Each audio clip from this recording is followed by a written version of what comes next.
Because I once stood by and did nothing, I got entangled with a ridiculously spoiled heir, who insisted I become his on-call personal maid. For the money, I said yes. Later, when I thought I'd made enough and was ready to bail, I didn't expect he'd fall head over heels for me. Master, how can you just leave me like this? My name is Caleb.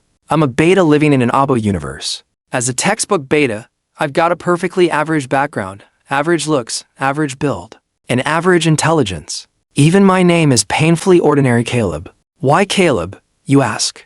My dad said he hoped I'd live a stable, uneventful life. I totally agree. As a beta, all I ever wanted was to be a laid-back, couch potato kind of guy, and just live out my days in peace. But something shifted this past week. I became self-aware. Turns out, I'm a beta in an Abo story. What's more, it's a boys' love setting.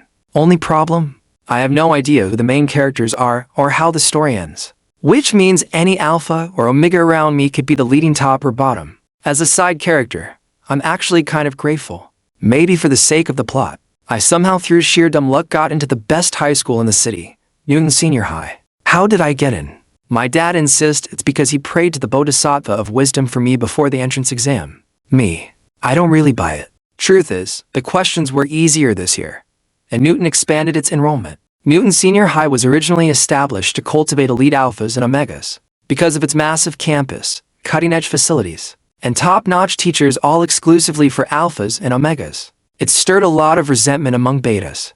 To calm public anger, Newton began accepting a small number of betas in recent years. For safety reasons, they claimed, beta classrooms were isolated in a separate building. Naturally, if schools are divided by hierarchy, so are the students. As a beta with no wealthy family or dazzling looks, I was naturally at the bottom of the social ladder. So before our first weekend break, I was volunteered to stay behind and help clean the school. Not that I'm mad about it. Compared to annoying social politics, I find chores less stressful. I don't want trouble, not for myself, and definitely not for my parents. Plus, cleaning kind of calms me down. I actually enjoy it. There was one more unlucky soul stuck with me, Anthony. Also a beta. Anthony's name sounds kind of girly, but he's actually a tall, lanky guy. A bit shy, stutters a lot, but really gentle. He was the first friend I made at Newton. Caleb, I'll go clean the third and fourth floors first. Sure. Once you're done, meet me on the first floor. I took the broom from Anthony. Oh, okay. He mumbled softly and headed upstairs. I started cleaning from the first floor, and when I got to the second floor, I suddenly heard a faint sound at the far end of the hallway. Help, help. I moved toward the voice. Slowly it got clearer. The closer I got, but something about it felt off. Creak. With the broom in hand, I slowly pushed open a door and froze at what I saw. A slender figure was curled up in the corner, trembling. His whole body looked dusted in a light powder. His narrow eyes were misty and red at the corners, flushed cheeks glowing with a soft blush, and those cherry-pink lips practically screamed temptation. Help, please, he whimpered. My instincts told me one thing for sure: he was definitely not a beta. He was an omega. Worse, he seemed to be in heat. Caleb, there you are. I've been looking all over for you. Anthony's voice snapped me back to reality. Yeah, I admitted I got totally bewitched by this omega's face. Caleb, what's wrong with him? He's in heat. The moment I said that, the person curled in the corner trembled even harder. A pair of fluffy, white animal ears suddenly popped out of his hair. What? I in heat. He's a omega. And not just any omega beastkin. A rare kind. Caleb, what do we do? Anthony clung to my arm nervously from behind. We run. I knew very well this was no ordinary omega. He had beastkin blood, which meant his identity and status were way out of our league. According to most BL plotlines, this is where an alpha finds him, and things start heating up from there. But why was he in the beta building? Caleb, what are you thinking about? Anthony pressed a cold bottle of Coke to my cheek. You're not stuttering anymore. I grinned and took the drink. With a hiss, bubbles fizzed up to the top. You're imagining things. As expected, his face turned beet red, fingers twisting together. Anthony, you're such a little girl sometimes. I was about to tease him more when a girl barged in with a glare full of hostility. Caleb, someone's looking for you outside. Huh? When did I ever offend her? The moment I stepped out of the classroom and saw who it was, I almost turned right back and, facing her passive-aggressive attitude suddenly didn't seem so bad. Standing there was a figure with striking, androgynous features, sharp, elegant facial structure, tall and graceful, clad in a pristine black school uniform. Not a single hair out of place, clearly someone raised him luxury. He used nobility. Compared to the disheveled mess I saw yesterday, this was a whole new person. The air was thick with tension. Still, out of basic decency, I smiled and spoke first. Hi, can I help you with something? HMPH. So, you're Caleb? Do you know who I am? His eyes swept over me with a cold, beautiful glint. Yes, and what can I do for you? I lowered my gaze and replied obediently. You? He looked like someone had just stepped on his tail, furious and flustered. For some reason, it made me think of those fluffy white ears of his, soft and delicate with a pinkish hue on the inside. I bet they'd feel amazing to touch. HMPH. Don't even think about denying it. Why didn't you get me a suppressant yesterday? Oh, the suppressant was too expensive. Plus, the store on campus was already closed by then. My answer was perfectly rehearsed. I had already come up with this excuse when I ran off yesterday. Too expensive. What do you mean too expensive? A single dose only cost $100. Clearly, as someone who'd been spoiled since birth, he had no concept of financial hardship. In his anger, he completely ignored the actual facts I had laid out. Yeah, well, I didn't have any money. Couldn't afford it. I answered quickly, without a trace of shame or so-called pride. Because it was true. All the money my family had went into paying tuition. What? The boy in front of me stared, wide-eyed, as if he couldn't believe there were people in this world who couldn't afford a suppressant. In his world, everyone was either rich or powerful. If there's nothing else, I'll be heading back. I didn't have the patience to argue with an amiga who clearly had no clue how real life worked. I hated drama. Wait, did I say you could leave? HMPH Caleb, I want you to be my on-call little maid. You need money, right? I'll pay you. Look, not everything in this world can be bought with money. Could money really buy Caleb's dignity? What a joke. $500,000 a month. Deal. I didn't even hesitate. Delaying for a single second would be disrespectful to the money. Now that's more like it. Little maid. Later, I found out his name was Gotham. Nice name. His dad was in business, his mom in politics. Wealthy background. Elite status born into luxury with top-tier resources handed to him on a silver platter. Not only that, he was a rare snow fox amiga. Since childhood, he'd been surrounded by swarms of doting alphas. But he wasn't the type to be easily wooed. To him, those suitors were nothing more than amusing toys to pass the time. If he was in a good mood, he might tease them a little. If not, that pretty face of his could dish out some of the most cutting remarks you'd ever hear. Gotham was difficult, really difficult. I only realized that a week into working with him. From getting his lunch, water, and snacks, to handing him tissues, fanning him, and opening bottle caps, I did everything. Honestly, even if he wasn't being deliberately demanding, I still felt less like a maid and more like a full-time mom. Caleb, are you done yet? I'm dying out here. Gotham stood under the blazing sun, waving his pale, slender fingers like a fan. This poor young master had clearly never suffered in his life. But unfortunately, the Beta campus didn't even have one tree, no shade whatsoever. It was noon. Not a single cloud in the sky. And the sun was beating down like it wanted to set people on fire. He had planned to wait inside the school building. But worried I might ditch him and never come back, he stayed. Hey, go wait inside. I'll be a while. Anthony and I had been left behind to collect basketballs scattered across the field after pay class. HMPH, no way. I know you'll bolt the second I'm gone. Smart boy. He knew me well. Anthony tugged on my sleeve and whispered, Caleb, you go with him. I'll finish the rest. It's fine. Don't spoil the young master too much. We'll clean up together. If he wanted to wait, let him wait. Honestly, I was kind of messing with him on purpose. I wanted to see how long he'd last. Wanted to know just how much patience he had when he'd give up and back off. After all, rich boys like Gotham weren't exactly known for their endurance. But I underestimated him. I dawdled for a full hour before finally heading toward him. Caleb, hurry up. The young master snapped irritably, scratching his neck. I told you to go back, didn't I? But as I got closer, I realized something was off. His usually pale skin was bright red, covered in tiny rashes, and he'd scratched his neck so much it was lined with red marks. Stop scratching. I rarely sounded this serious. When he kept going, I reached out and grabbed his wrist. Ugh, it itches. His eyes were the prettiest thing about him, clear as glass, bright like stars. Now those black and white eyes were glistening, a bit angry, and maybe a little aggrieved. I'm taking you to the infirmary. Anthony jogged over, then froze at the sight of Gotham. Caleb, is he Stop staring, stutter boy. Gautam barked at him, face turning toward mine in embarrassment.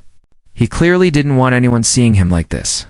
And yet, somehow, Anthony and I always happened to catch him at his worst, like last time. And now again. Anthony shrank back at Gautam's sharp tone, bowing his head like a scolded kid. Caleb, I patted his shoulder to comfort him. Anthony, he's probably having an allergic reaction.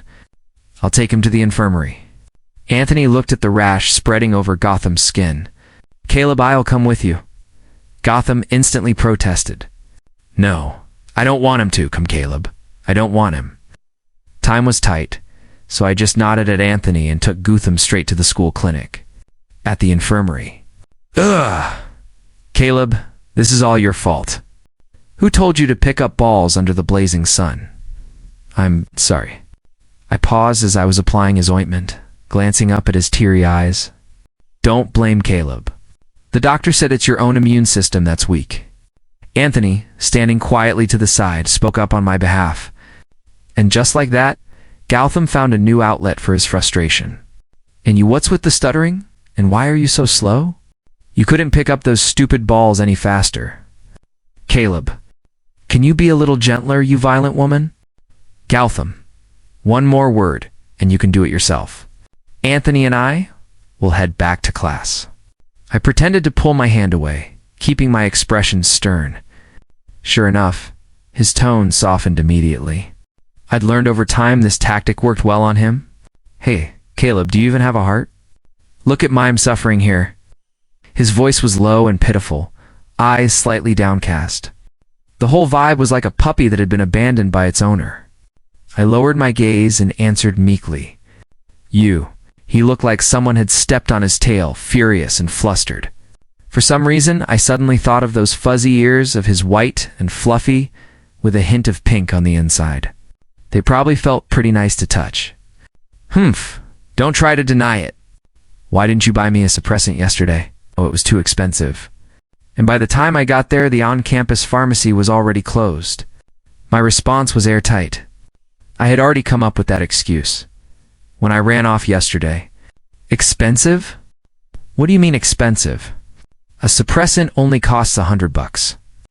Of course, someone like him, a pampered young master from birth, wouldn't know what it means to be short on money.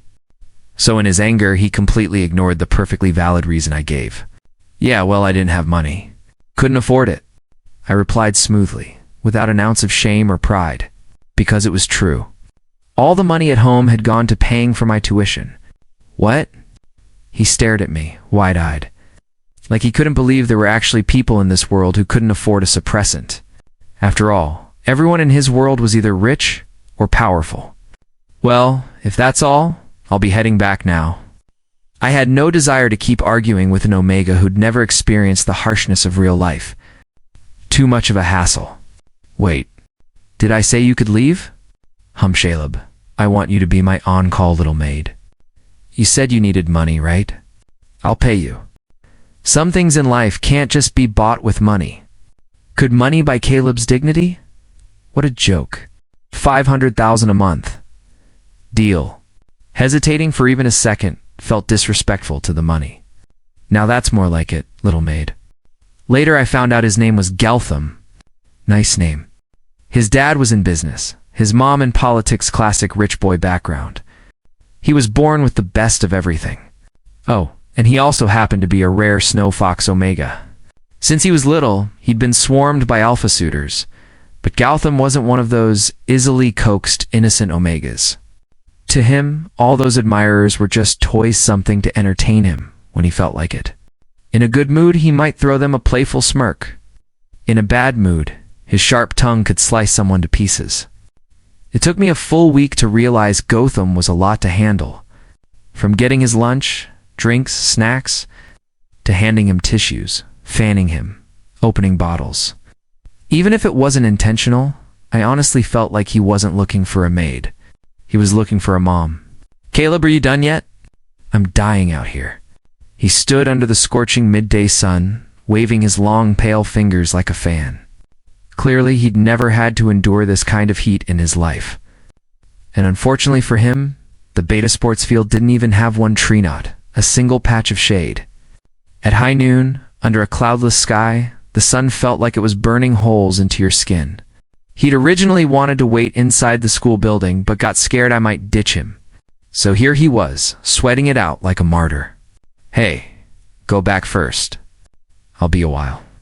Anthony and I were picking up basketballs left behind from this morning's PE class.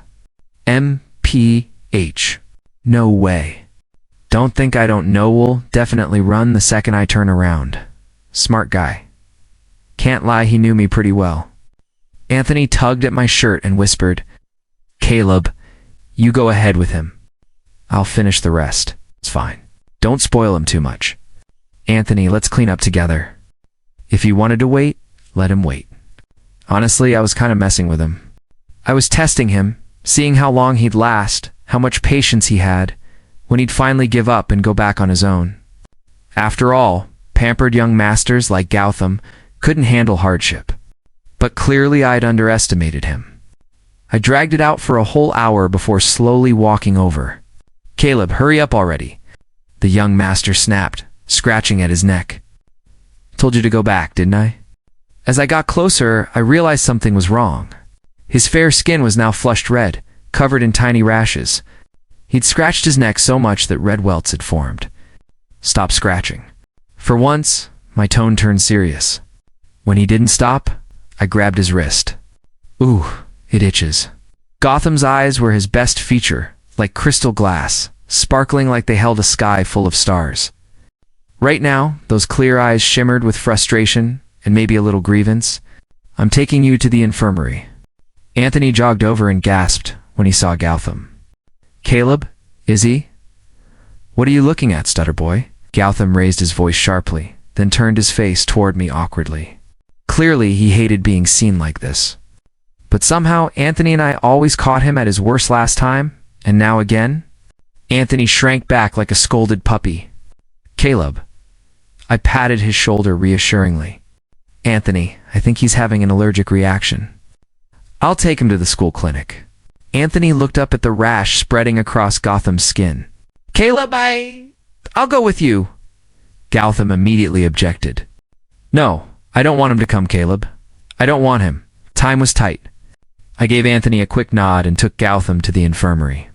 At the clinic, Caleb, this is all your fault. Why did you have to pick up those balls at noon? I'm sorry. I paused while applying ointment, my eyes drifting to his reddened eyelids. Don't blame Caleb. The doctor said it's your immune system that's too weak. Anthony spoke up timidly, trying to defend me. And just like that, Gautam found a new target for his tantrum. And you what's with the stuttering? And why are you so slow? You couldn't pick up a few lousy balls faster. Caleb, can you stop being so rough? Gautam, keep this up and you can apply the medicine yourself.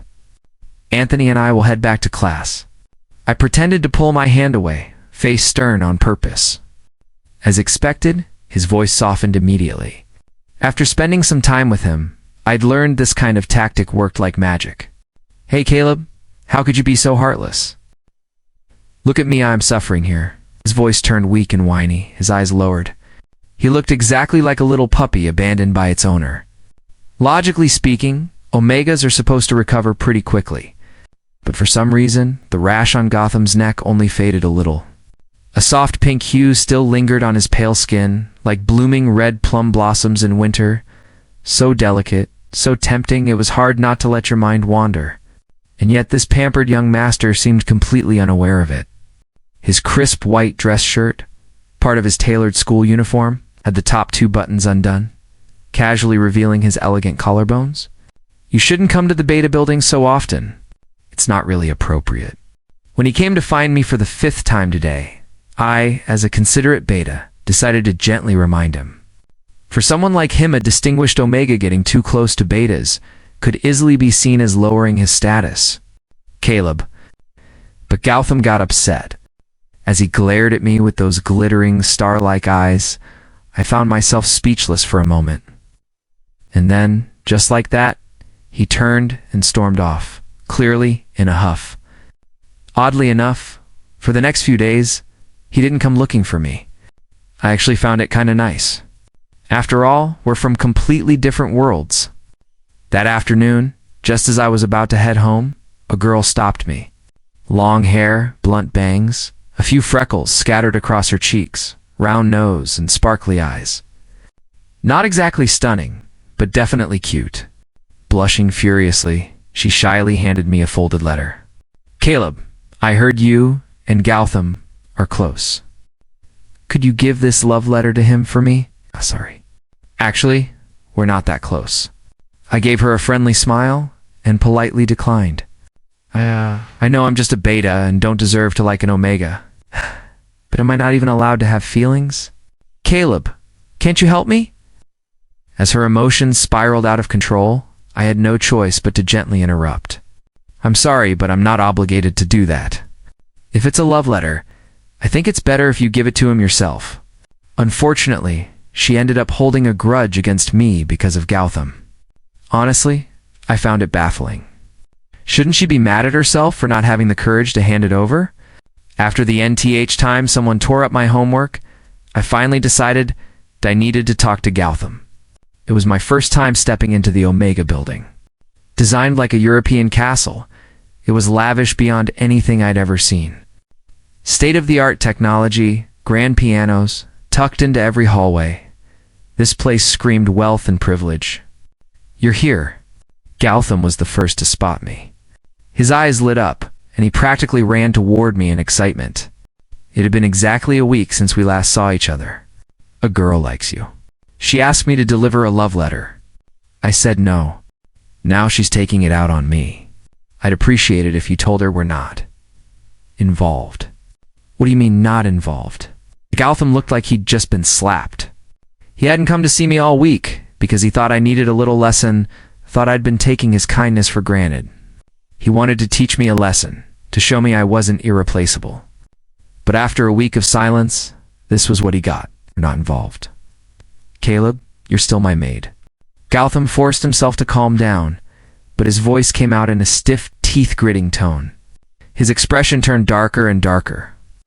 His words had already drawn attention from the surrounding Omegas, but he didn't care. He reached out, trying to grab my hand. Some part of me panicked. I don't know where I got the strength from, but I shoved him away and ran off while he stood there, stunned. Behind me, I could vaguely hear his voice, choked with tears. "Caleb, Caleb, how could you do this to me?" All I wanted at that moment was to escape, to run home in utter embarrassment and confusion. I really thought this was it, that we were done for good. After all, counting this time, I had already upset him 3 times. But the next day, that girl came crying to apologize. Her once cute face was swollen and red. Not long after, she transferred to another school. Whispers started circulating around the beta students. Now, more than ever, they were convinced something must be going on between Gautam and me. Only Anthony came up to me carefully and asked, "Caleb, are you okay?" "You and Gautam?" "Yeah, I went to see him." I knew it was Gautam's doing. Since I couldn't explain it away, I figured might as well let them think what they want. From that day on, no one bullied me anymore. Anthony either. The bullies just moved on to another beta weaker than us. 3 days later, Gautam confidently dragged me into a second-floor storage room. Same place he went in to heat before. Honestly, I didn't know how an Omega was more familiar with the beta building than I was. "Hey Caleb, come, smell this." He was practically beaming like nothing had happened 3 days ago. In that tiny room, his scent filled the space instantly. So sweet. I wasn't an expert in fragrances, I couldn't tell top notes from base notes, but the scent was rich, intoxicating, and impossible to escape. It wrapped around me tightly like a trap you know you should avoid but don't want to. It's my pheromone scent. What? I snapped back to reality. That couldn't be. I'm just a beta hahagacha. Gautam laughed so hard he doubled over, resting his head on my shoulder as he giggled endlessly. After a while, he pulled out a tiny bottle of perfume. Delicate and elegant, filled with a soft pink liquid, it looked expensive, no doubt. I had it custom-made overseas. Smells exactly like my pheromones. Nice, right? Gautam looked incredibly proud. As a top-tier Omega, he had full confidence in the allure of his scent. and seeing the way I'd been dazed just now only made him more convinced that I was completely bewitched by him. It's all right, I guess. I awkwardly took a step back, trying to play it cool. All right? You tasteless beta. Gautam huffed in frustration. His fluffy ears popped out, wiggling like jello from anger. But the moment he saw me staring at those ears, he instantly melted. Beaming, he pulled me into a hug. Hidden from view, his ears had turned completely red. And wrapped in his scent, I could smell it again, sweet peach. Juicy, tempting, like biting into a perfectly ripe fruit. I pushed him away, inching to the side, fumbling for a topic change. Right? I wanted to ask. That girl, what happened? Oh, her? Gautam twirled the perfume bottle in his hand, voice airy. She said she liked me and tried to grab my hand. She messed with the wrong person. He added casually, her dad's company went bankrupt recently. I felt a chill go down my spine. This guy, I really couldn't afford to mess with him. If I had the choice, I'd run far, far away. Preferably, never cross paths with him again. But just before I left, Gautam blushed and stuffed the perfume bottle into my hand. He whispered, "Spray it when you miss me." I quickly stuffed the perfume into the side pocket of my backpack, terrified someone might see it. It felt like I was carrying a live grenade, hot and dangerous. Back home, I forced myself not to think about him or any of those images. I sat down and tried to focus on my homework. Ding. A WeChat notification popped up. It was a voice message from Anthony. "Caleb, are you home now?" I replied with a simple, "Yeah." I thought maybe he needed help with something. But after circling around the topic for a while, he finally asked if I had time to study at the library with him over the weekend. Since coming to Newton, Anthony had been my only friend. But this weekend, Gotham's heat was coming. Just then, another voice message came through. "Caleb, if you're busy, that's okay.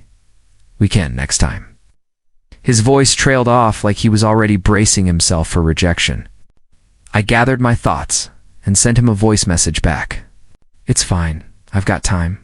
Let's meet at the library this weekend, Anthony." The place Anthony chose was an old, quiet library on the outskirts of the city. It took me over an hour by bus to get there. The entrance was a rusty iron gate guarded by a single elderly man. Looking inside, it was eerily silent. "You must be Caleb. Anthony talks about you all the time," the old man said as he slowly got up from his wooden rocking chair, squinting at me with a kindly smile. "Hi, Grandpa. I'm here to see Anthony. Has he arrived yet?" "Oh yes, that boy came bright and early today. Go on in. Just follow the hallway." He pointed with his pipe toward the inside. I thanked him and walked into the long, dark corridor. Anthony. I looked around with my phone in hand. No sign of him. The lights were off. Tall metal bookshelves lined the walls, tightly packed together. A cold draft swept through the building, making the old shelves creak and groan. Farther down was a metal door, covered in dust, except the handle which looked recently touched. "Anthony, are you in there?" I walked up to the door, just about to knock, when my phone suddenly rang. It was Gautam. "Caleb, do you know what day it is today? It's my heat cycle. Sniff, where are you?" His voice was soft and broken, barely holding together on the other end. I'm at a library on the outskirts of town. What are you doing out there?" "I'm sending someone to pick you up." "No need." "Really, Caleb, I need to see you right now." Fumbled my way out of the library. The old man at the gate was gone. Only the rocking chair remained, swaying gently in the wind. Gotham's chauffeur arrived swiftly, took my bag for me, and opened the car door. Before leaving, I had called Anthony several times, but no answer. Left with no choice, I sent him a quick apology message and got in the car. At Gotham's villa, the chauffeur led me to a room at the end of the second floor. He called softly for young master, then quietly left. I opened the door. Gautam was curled up under the blanket. The scent of that perfume from before lingered in the air so strong it was almost suffocating. "You finally came." Gautam sat up, his clothes slipping off his shoulders, revealing the elegant curve of his collarbone and neckline. His fluffy ears trembled slightly with his movements, and a snow-white tail peeked out from the sheets, gently wrapped around his flushed body. "Yeah," I gave a quiet reply. Caleb, come here. Don't stand so far. I feel awful. Really awful." I slowly moved closer. His face was completely flushed. It was nothing like what I saw last time. The lights were off, except for a small, warm-toned lamp on his nightstand. My eyes fell on him, and he caught my gaze. His breath hitched, his heart fluttering wildly. I added a bit of a lung to the perfume, just a little. His voice grew softer, eyes shimmering with warmth and nerves. The air around him felt heavy and sweet, almost unreal. I steadied myself, pulled out the suppressant I'd prepared, and calmly injected it into his skin. Right before the needle went in, Gautam had genuinely felt like the happiest Omega in the world. But the moment he saw how coldly I handled everything, how I ripped open the packaging, assembled the injector without hesitation, and administered the shot like a machine, he realized painfully that the warmth he imagined was only a fantasy, bursting like a soap bubble. After being given the suppressant, an Omega usually enters their weakest state. Gautam had thrashed around for a bit, but now he was fast asleep, curled up in the silky, soft blankets like an obedient little fox. I responsibly tucked him in, poured a glass of water, and set it on his nightstand. By the time I left the villa, it was already evening. I declined the chauffeur's offer to drive me home. I walked for quite a while before finding a bus stop. Then I dozed off during the long ride back. "Caleb, you're finally home. One of your classmates even called earlier to ask about you." My dad greeted me at the door, taking my backpack. My phone was off. Was the classmate named Anthony? Yes, that's the one. Strange. I never gave Anthony my dad's number. How did he know? And everything that happened today at the library felt off. Back in my room, I plugged in my phone. Anthony had sent me a message an hour ago. "Caleb, I'm sorry. Something came up today. I couldn't make it. Let's reschedule." I never asked what happened. After all, I was the one who flaked first. I replied with a simple, "Okay," then turned to unpack my bag. Reaching into the side pocket, I felt something square, hard, and slightly sharp. It was the perfume Gautam gave me last week. Lying on my bed, I held the tiny bottle in my hand. It was beautifully crafted, with a tiny fox charm embedded on the cap, delicate and full of personality. Without thinking, I sprayed a little on my wrist. The familiar scent instantly invaded my senses. As if bewitched, I leaned down and I actually licked my wrist. The moment I realized what I'd done, I jumped off the bed in panic and hit the table with a loud thud. "Caleb, are you okay?" My mom knocked on the door, alarmed. "Yeah, I'm fine, Mom. Just hit the table by accident. You're always so clumsy. Go to bed early. You've got school tomorrow." Got it. Monday morning during flag raising, Anthony found me. "Caleb, I'm sorry about yesterday." His head was lowered, hiding his expression. "It's fine. I had something going on too. My phone died afterward." Anthony nodded, then hesitated for a long while before cautiously asking, "Was it about?" "Gautam. Caleb." Right on cue, Gautam wedged himself between the two of us like an overgrown child. "You should really be resting at home a few more days." During an Omega's post-heat period, they're granted time off to recover and avoid any lasting side effects. An Abo society's courtesy reserved only for esteemed Omegas. Betas. They get nothing. "Then, if I'm resting at home, will you come see me?" Gautam pouted, though he didn't expect anything romantic from my mouth anyway. He had initially come here to demand an explanation, but couldn't find a proper reason. After all, the suppressant I used on him was bought with his money. If you really thought about it, it was like digging his own grave. So young Master Gautam promptly soothed himself, then trotted over to see me with a cheerful face. "Caleb, come here, I need to talk to you." Same old storage room on the second floor. Gautam didn't seem bothered, but I trailed behind nervously, feeling like we were sneaking off for some secret affair. "Look." With a mysterious look on his face, Gautam lifted his shirt, revealing the gland at the base of his neck.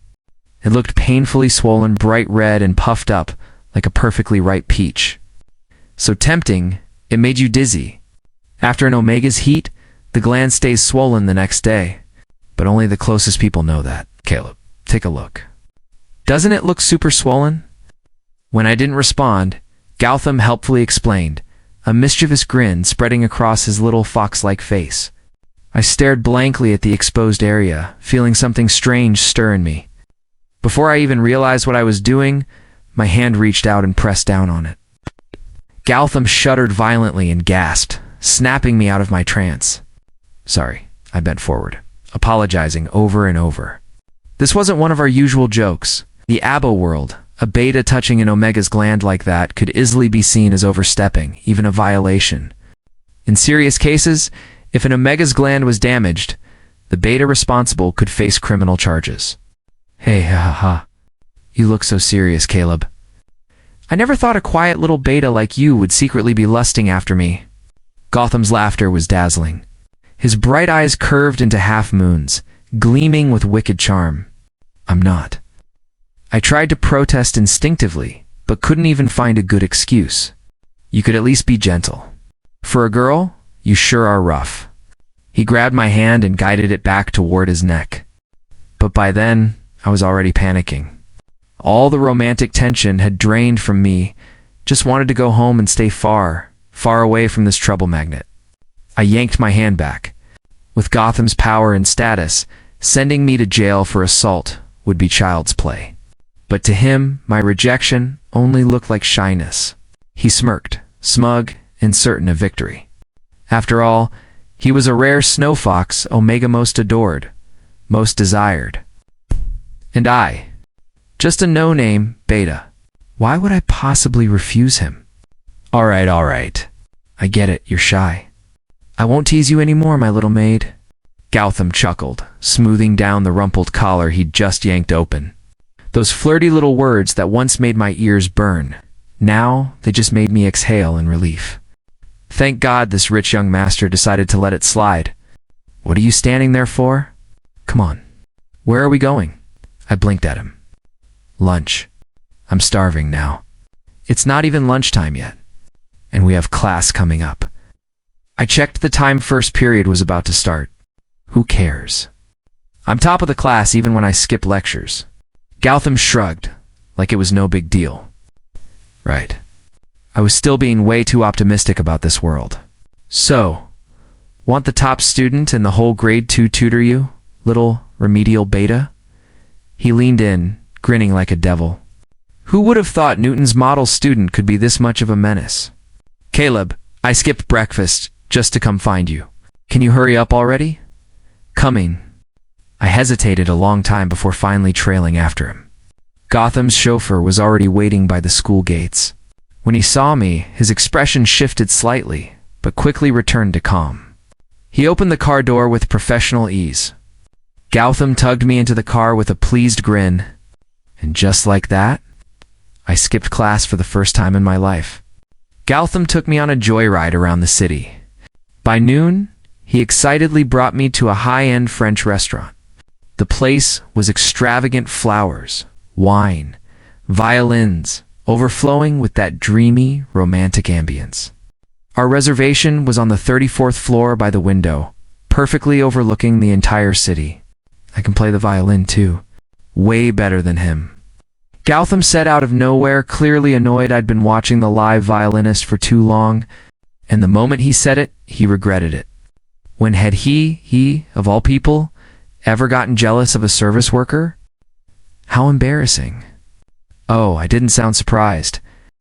A rich boy like him, raised to perfection, would obviously be good at everything. That's all? Oh. Caleb, you're really the most boring person ever. I didn't reply. He wasn't wrong.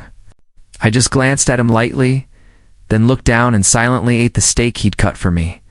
It was too rare for my taste, chewy and bland, not filling at all. Gautam poked at his food with a fork, completely losing his appetite. He felt utterly miserable inside. After lunch, Gautam sent me back to school. As soon as I entered the classroom, Anthony ran over. Caleb, where did you go this morning? I was so worried. The teacher didn't ask about me, right? Well, I said you weren't feeling well and went to the nurse's office. It was the first time Anthony had ever lied. He scratched his head in embarrassment. Thanks, Anthony, I smiled at him. People like me and Anthony ordinary betas. We belong in the same world. After school, Gautam showed up. Seeing more and more betas gathering around to watch the show, I had no choice but to pull him aside. What are you doing here? Came to have dinner with you, Gautam said, his eyes sparkling. Huh, an old noodle shop tucked away behind the school. Why'd you pick this place? We navigated through the bustling crowd and found a somewhat quiet corner to sit. What, don't you come here all the time with that stuttering kid? I've seen you. Gautam, ever the clean freak, pulled out a packet of disinfecting wipes and began meticulously cleaning the oily table. We only came twice. I muttered under my breath. Oh, what a coincidence.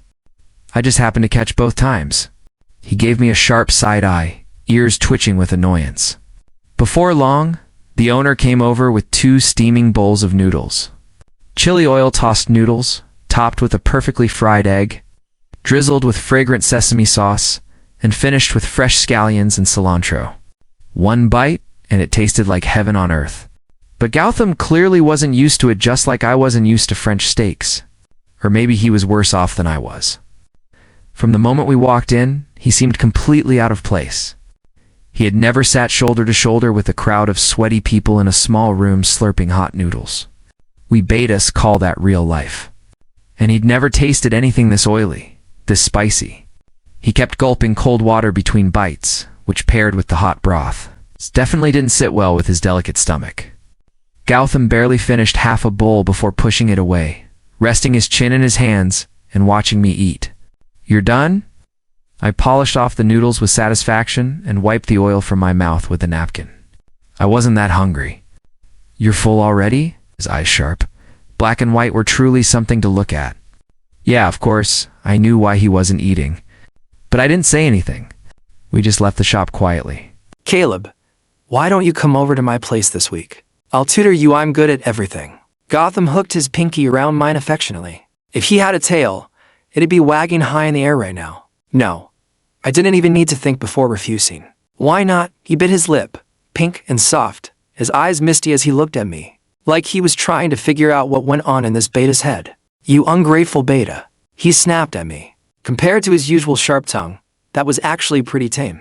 I'll send my driver to pick you up this weekend. He tossed the words over his shoulder and left. He really couldn't understand why I'd say no. He was a top-tier omega. Being with him should be an honor for someone like me. Under the faint moonlight, I walked home. The breeze had turned chilly, slipping into the oversized folds of my school uniform. I started to reflect on my relationship with Gautam, and the cold to millions sitting quietly in my bank account. To be honest, we'd only known each other for less than 2 months. The reason it was 2 million. Simple, he paid generously. Like, buying him a bottle of water? 10,000. He's in a good mood. 20,000. Joining him for a meal? Suddenly 50,000 lands in my account. One time I paid the restaurant bill, and since he wasn't used to paying, he sent me 30,000 back as reimbursement. So, yeah, I'd gotten plenty from him. It was probably time to walk away. Saturday afternoon. Gautam's driver arrived. I packed lightly, called my parents, and got into the car. When I arrived, Gautam had just woken up. He looked even more like a fluffy little fox than usual. He wore a loose, cream-colored cashmere sweater that complemented his skin perfectly. The collar hung low, showing off his elegant collarbones, and with each movement, hinted at something even deeper. Maybe you should change your shirt. I drifted toward the desk, trying to keep some distance. What's wrong with it? I like wearing this. Gautam noticed my discomfort immediately. His heart bubbled like soda pop. Feel it. It's so soft, imported fabric. When he hugged me from behind, I should have pushed him away right then and there. I should have told him sternly that an omega should have some self-respect. Do you like it? But I hesitated. Maybe it was the way he clung so tightly. Maybe the sweater really was that soft. Or maybe he just smelled really good. Yeah. Gautam froze for a few seconds, then tightened his arms around my waist, burying his soft ears against my neck. I knew it. Just as his lips brushed my neck, I snapped out of it. Turning my head, I dodged the kiss. Weren't you gonna tutor me? Let's start, fine. Gautam didn't get mad. He let go, licking his lips like he hadn't had enough. Then, to my surprise, he actually did start helping me study. Omega classes and beta classes were different, but Gotham was smart. He could understand our material just by glancing at it. You got this wrong? Seriously. It's so easy. Alright, just explain it again. This is the 4th time. Caleb. Time ticked by. I glanced at my phone. It was already 8 p.m. Hey, Gotham. I should go. Thanks for today. I looked at my notebook, now filled with pages of work. It felt pretty rewarding. Of course, besides my own homework, I'd also helped Gotham with his. You're leaving? Not staying for dinner. Gotham sat up straight, pausing his game. No need. I'll head home. Can't you just stay? I spent all afternoon tutoring you. Caleb, how can you use me and toss me aside? Okay. I couldn't help but laugh at him rolling around the bed like a spoiled caterpillar. Fine. One last meal. After this, we're done. My parents aren't home tonight. Gotham had a small appetite, barely ate a few bites. Oh, I paused mid-bite, didn't know what to say. Gotham looked kind of lonely. So, do you want to stay over tonight? He leaned in, smiling. What? Maybe not. Alright. He didn't say anything else. Just rested his chin in his hand and watched me eat quietly. Suddenly, he pulled out a brightly colored bottle with English words printed on the label and poured a handful of pills into his mouth. Seeing me curiously staring at him, Gotham's eyes sparkled mischievously. He poured a few pills into his palm and handed them over to me. Want to try? It's for your brain. Makes you smarter. Really? I couldn't understand the English on the bottle. The pills were all kinds of colors, each stamped with odd little symbols. Of course it's real. When have I ever lied to you? A dumb beta like you needs to take more of these. HMPH only I would bother with you. It seemed strange, but I couldn't help being curious. I took one from his hand, half believing, half doubting. Gotham gave me a look I couldn't quite read before swallowing the rest of the pills in his palm. They didn't taste bitter at all. In fact, they were sweet and tangy, more like candy. After finishing dinner, I got up to grab my bag and head home. But as soon as I stood up, my legs gave out beneath me. Wow, that worked fast. The next second, I fell straight into a familiar embrace, like dropping into a luxurious trap that had been set long ago. Gotham held me tightly, taking in a deep breath before biting my sensitive earlobe in punishment. So heartless. You ran off last time. Guess I need to be more aggressive with you. He slowly pried my fingers open and took my phone, raining soft kisses from my cheeks downward. AWW. No passcode. Such a simple little beta. Let's change it to my birthday, shall we? Oh, and I should text your parents. He played with my phone gleefully. Meanwhile, the heat rising in my body made me feel weaker and weaker. I could barely hold myself up. I had to lean against him just to stay upright. Gotham, you. Even I, no matter how clueless, finally understood. This had all been part of his plan. I'm right here, he murmured. His eyes were flushed at the corners, and his body was heating up too, which made me instinctively want to escape. Don't move. Gotham sensed my attempt to pull away and snapped. He tossed the phone aside and grabbed me back into his arms into quick steps. You took the pills, and you're still trying to run. Pills? You tricked me. I should have known. Gotham would never be so kind. He was a spoiled, cunning omega at his core. SHH, don't call it tricking. I just sped things up a bit. Caleb, I couldn't wait any longer. The next morning, gentle slivers of sunlight leaked through the curtains. Dust floated in the air, shimmering gold in the light. I slowly opened my eyes, reaching for the sunbeam. It was beautiful, like a dream. But that dream shattered in an instant. In my arms, Gotham was still fast asleep, his fluffy tail wrapped snugly round my waist. When I stirred, he let out a soft hum, nuzzling into my chest. I looked down. His fair body was half buried in the silky sheets, covered in faint bruises and scratches. His snowy white ears bore visible bite marks, stark reminders of what had happened the night before. I shoved him away with a scream, the memories from last night flashing through my mind like a movie reel. You're awake. Gotham rubbed his sleepy eyes, then reached out to pull me back into his arms. I squeezed my eyes shut, trembling in panic. I only meant to take his money. So, how did I end up sleeping with him? Sure, it was all Gotham's doing, but judging by the 2 restrained bite marks on my shoulder, he was clearly the one who got hurt more. Caleb, you were super into it last night. Biting me, scratching me, nibbling my ear. Look at my body. It's a total mess. It really hurt, you know. Unlike me, Gotham looked delighted, twirling a strand of my hair around his fingers. Don't say that. I buried my face in the blanket in shame. Oh, and you even made me call you master. Who would have thought? You're pretty kinky for someone so quiet. But I loved it. I really love you, master. Stop talking. I slapped a hand over his mouth, horrified. Okay, I'll shut up. He grinned with sparkling eyes filled with naked desire and possessiveness. I shakily crawled out of his arms and scrambled to gather my scattered clothes. What's the rush? It's Sunday, we don't have school today. Gotham lay lazily on the bed, fluffy tail swaying as he watched me. I am going home. I already texted your parents from your phone last night. Just stay a bit longer, okay? Then suddenly he shot up from the bed, a pout forming on his face. Hey, Caleb. You're not planning to ghost me after sleeping with me, right? I just finished dressing when I looked back and saw the marks on his body. Guilt crept up my spine. No, I won't. Really? You won't lie to me. You're gotta take responsibility, right? Yeah, a lie. I hesitated, then slowly walked over and patted his head as reassurance. I knew it. Gotham beamed at my small gesture. He closed his eyes, basking in it, his tail wrapping gently around my calf. HMPH, since you've been so sweet, I guess I can keep calling you master. But only in bed. Please, stop. After lunch, Gotham insisted on driving me home. I tried to refuse, but he cried and threw a fit, saying I didn't like him anymore. My head throbbed. When did I ever say I liked him? After Gotham dropped me off, I checked my bank account. $6 million had been transferred in. No need to guess who it was. So I took the $8 million now sitting in my account, and that night, I transferred schools. My parents had no idea why I suddenly wanted to leave Newton, especially after fighting so hard to get in. But when I broke down crying, begging to go, they finally gave in. They not only arranged the transfer, but also moved our entire family. The school approved it quickly. After all, just a beta quitting. To Newton, it meant nothing. On Monday morning, Gotham showed up to school in a beautiful new outfit. He had sprayed on his finest cologne and styled his hair carefully before dawn. He couldn't wait to see me again. It hadn't even been long, but he missed me like crazy. But when he arrived at the beta teaching building, full of excitement, he learned I had transferred. Gotham stood frozen, unable to believe it. Just yesterday, we had been so close. And today, I'd vanished without a trace. What hurt most wasn't my disappearance. It was that I had lied to him. That I had completely abandoned him. He collapsed, right there in front of the beta teaching building. I transferred to an ordinary high school, where most of the students were betas.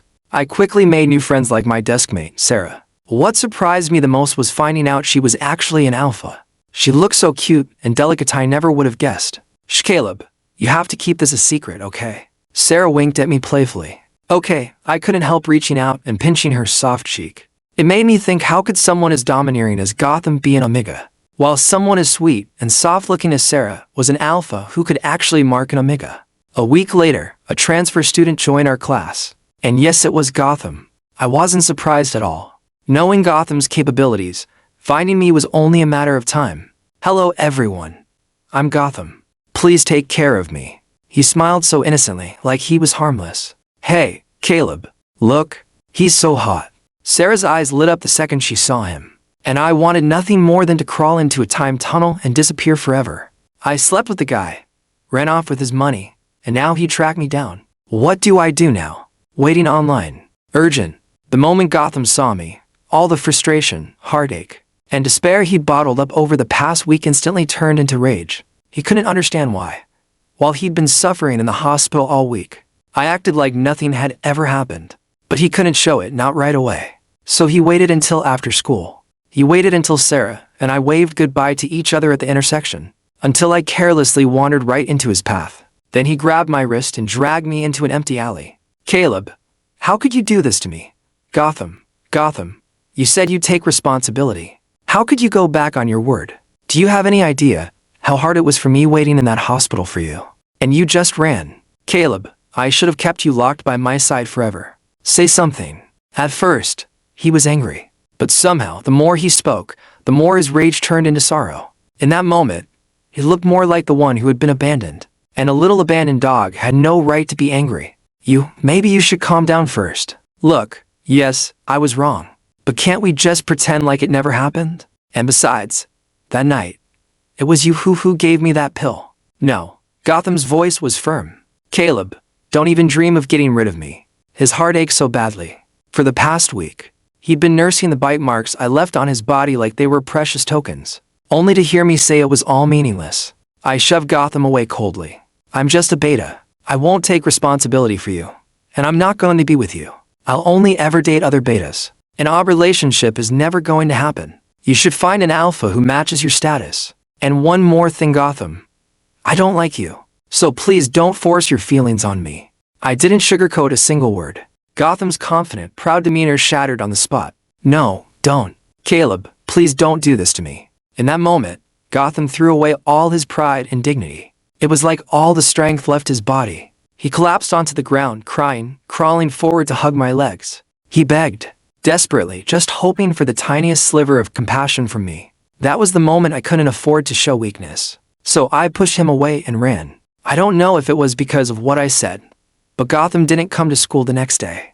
I felt a mix of relief and guilt. Relief because I finally shook him off. Guilt because something that could have been settled easily had dragged on too long. If I had just been honest earlier, maybe none of this would have happened.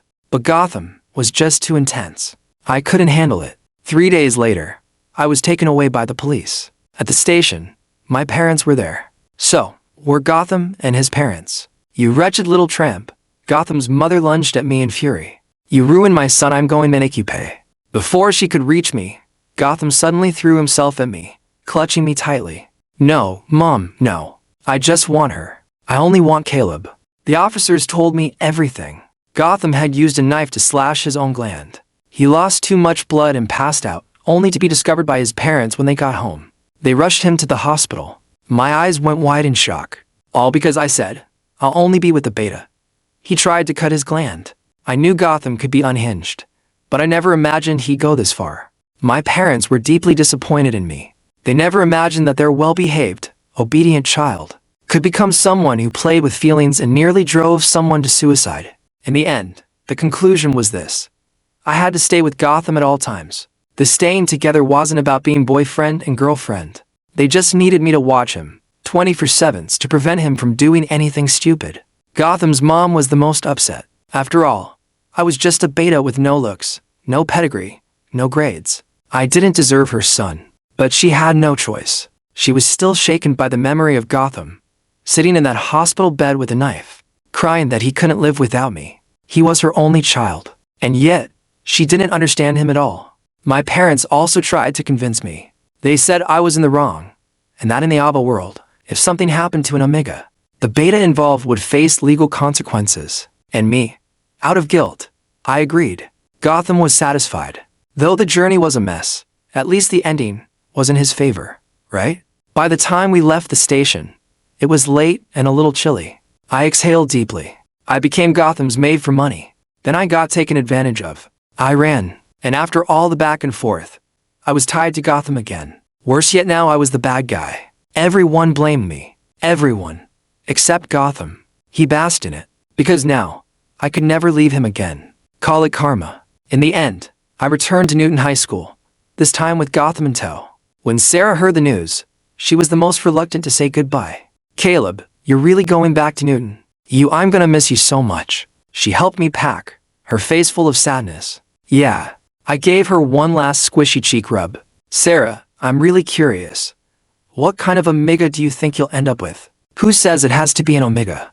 I kind of just want to find a beta and live a quiet, simple life. Sarah blushed, her tone sweet and shy, like only a girl like her could manage. Why?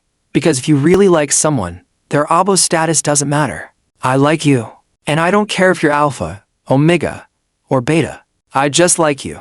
I returned to Newton High. Even though I'd only been gone for a little over half a month, everything felt both familiar and strangely foreign. Caleb, I'll come find you at lunch, okay? You have to wait for me. Gotham held onto my hand tightly, reluctant to let go. I got it. I looked at his innocent face and almost laughed from how frustrated I was. Could I still run away now? Between me and Gotham, it seemed like nothing had changed. And yet everything had. Except for one thing. Someone had gotten way too diligent with the hugs and kisses. It was like completing a daily KPI. The worst part, I couldn't even say no. If I so much as frowned, Gotham would look even more pitiful than I did. Woo. Caleb, you not like me anymore. When did I ever say I liked you? But over time, I'd built up an immunity. I told myself, just pretend it's a dog licking you. Although, calling Gotham a dog wasn't quite right. He was a purebred snow fox Omega, after all. Calling him a dog might actually be an insult. I loved Gotham's fluffy ears, the white fur, the soft pink inside. He would only reluctantly let me touch them if I made him really happy. Later, he learned the trick. If I wanted to touch his ears, I'd have to kiss him first. Was I supposed to tolerate that? But every time he slyly popped out those soft white ears, I'd get the urge to reach out. And then he'd point at his lips, delicate and perfectly shaped like an invitation. Fine. I couldn't hold back. After all, it wasn't the first time. I kissed him. What's one more? I closed my eyes, cupped the back of his neck, and kissed him. I didn't expect his response to be even more intense. He kissed me back with so much heat I barely had time to react. By the time I realized I'd been tricked onto the bed, it was too late. Caleb, I'm in heat. You could have told me MPH in the heat of the moment. Gotham begged me to bite his gland. I refused. I wasn't an alpha, I couldn't mark him. And then he cried. A 6-foot-tall grown man sobbing in my arms. Fine. I gave in. I leaned in and bit down on his already swollen gland. He lit up like a child, kissed me all over, and wagged his fluffy white tail like crazy. Honestly, he was pretty easy to please. The next day, I looked at the marks he left all over me and kicked him without mercy. What the hell? Trying to murder your husband, he rubbed his sleepy eyes, still half asleep. Can't you bite a little lighter? When he saw the bruises, he blushed and snuggled up to me again. Her, you're mine. All mine. I pushed him away and teased. TCH, didn't take you for the possessive type the first time. Gotham played lazily with my hair. Back then, I didn't have the heart to go hard on you. Even when it hurt like hell, I only bit you twice. Oh, didn't realize you were that innocent. Yeah, when he was sweet, he was really sweet. When he went crazy, though, he went all in. Time flew by, and soon it was time for college entrance exams. Ever since we got together, Gotham pushed me to study hard, claiming he wanted us to get into the same university. He got into the best university in a city. As for me, under his constant nagging, I applied to a nearby school. Anthony stayed in our hometown, juggling college and starting a business. One time, Gotham and I had a fight. It was honestly something trivial. He came to find me, but one of my club seniors happened to be there and asked about our relationship. I hesitated, because my relationship with Gotham really was complicated. We weren't technically dating, but let's be honest, everything that should or shouldn't have happened had happened. Gotham got mad and stormed off. I didn't go after him. Instead, I went home for a quick visit. Surprisingly, instead of a call from Gotham, I got one from Anthony, asking if I wanted to meet up. Of course, I said yes. Anthony had been my first real friend in high school. We met at a cozy little cafe with an artsy vibe. Anthony had changed. He didn't stutter anymore. I was happy for him. He'd become a better version of himself. And to my surprise, I found out the cafe we were sitting in was his. Wow, Anthony, you're amazing. I stirred my coffee and peeked at my phone out of the corner of my eye. Still black. Still no call from Gotham. Come on. How long was he going to stay mad? Caleb, thank you. You were a light in my life. When someone lives in the dark, even a flicker of light becomes something they desperately want to hold on to. So Caleb, I like you. Will you be with me? I froze. Anthony. I'm sorry. You're an amazing person, but I only ever saw you as a good friend. It's okay. I knew. You love Gotham. I tried to deny it, but the words felt wrong the moment they left my mouth. If Gotham heard that, he'd be crushed. Caleb, if you really didn't love him, you would have found a way to leave him for good. Anthony smiled gently. He'd known all along that I'd already fallen for Gotham. After parting ways with Anthony, I booked the earliest flight back to a city. The moment I landed, I saw dozens of missed calls from Gotham. My eyes stung. I called him back. He answered, crying and apologizing all at once. My throat tightened. I cleared it. Gotham, I like you. Woo, Caleb. Do you know how long I've waited for you to say that? I stood still for a moment. The golden glow of the setting sun lit up the airport terminal. It painted the sky in streaks of light just before it dipped beneath the horizon. And in that soft, golden twilight, I saw Gotham, walking against the sun, slowly making his way back into my world. After we officially got together, Gotham stuck to me like glue. If he could chain me to his side, he would have. That Christmas, he wrapped his arms around my waist, pouting like a child. Caleb, I want to ride the Ferris wheel. I didn't want to go. Final exams were right around the corner, but Gotham pestered me until I gave in.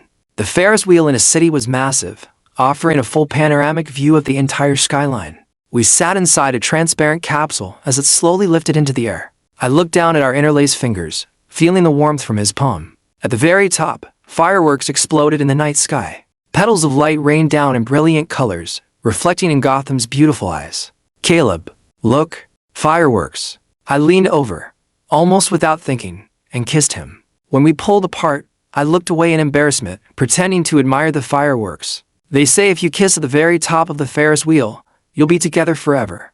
How? You actually believe that? Gotham bent over laughing. I don't care. I just wanted to kiss you. I turned to look at him. He really was beautiful, more dazzling than any firework outside. Gotham's fluffy ears popped out as his cheeks turned red. You're being unusually romantic today. He looked so flustered and cute, I couldn't help but laugh. He leaned over, gently cupping my face and kissing me. His tone was half playful, half threatening.